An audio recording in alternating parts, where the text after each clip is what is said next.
আমাদের সর্বোচ্চ উপদেষ্টা বারবার বলছেন আমরা নির্বাচনের জন্য প্রস্তুত। কি প্রস্তুত আপনি? আপনি আইন শৃঙ্খলা ঠিক করতে পারেন না, আপনি নির্বাচন করবেন সুস্থ? সরকারের কাছে বলবো, সরকারের ভিতরে বাইরে যে ফ্যাসিবাদের দোসর আছে তাদেরকে অবিলম্বে চিহ্নিত করতে হবে, গ্রেফতার করতে হবে, এবং না হইলে সরকার সফল হতে পারবে না। ফ্যাসিবাদের ভূত যদি সরকারের ভিতরে থাকে, প্রধান উপদেষ্টা আপনি যতই চেষ্টা করেন আপনার সফল হতে পারবেন না। কাজে ফ্যাসিবাদের ভূত আপনার আশেপাশ থেকে সরাইতে হবে। বাংলাদেশের মানুষ প্রায় 20 বছর হলো ভোট দিতে পারে না। ভোট, মানুষের ভোটাধিকার নিশ্চিত করতে হবে। এই জন্য দুটো জিনিস খুবই প্রয়োজন। লেভেল প্লেইং ফিল্ড তৈরি করতে হবে, সমাজ জন্য সমান অধিকার নিশ্চিত করতে হবে, আর আইন শৃঙ্খলা পরিস্থিতি উন্নয়ন করতে হবে।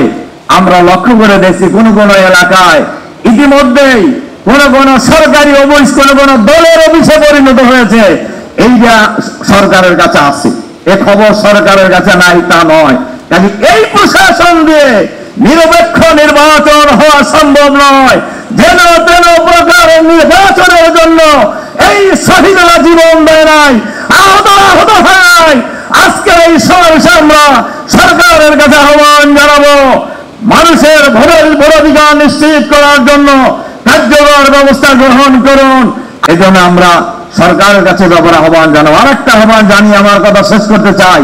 জামাত শুরু থেকে বলে এসেছে, শহীদ পরিবারের প্রত্যেক পরিবার থেকে যোগ্যতা অনুযায়ী একজন করে সদস্যকে সরকারি চাকরিতে নিয়োগ করতে হবে। আর আহতদের এই সরকারের দায়িত্ব হলো তাদের পুনর্বাসন করা, যাদের রক্তের বিনিময়ে, যাদের জীবনের বিনিময়ে আমরা নতুন বাংলাদেশ পেয়েছি। ইউনূস সাহেব, আপনি প্রধান উপদেষ্টা হয়েছেন, অনেক উপদেষ্টা সাহেবরাই আন্দোলনে কে কি ভূমিকা রাখছেন আমরা জানি, কিন্তু আমরা কিছু বলিনি যে আপনারা দায়িত্ব পালন করেন। কিন্তু আপনারা যদি দায়িত্ব পালন না করেন তাহলে অতীতের স্বৈরাচারীদের যে পরিণতি হয়েছে আপনাদের পরিণতি একই হবে।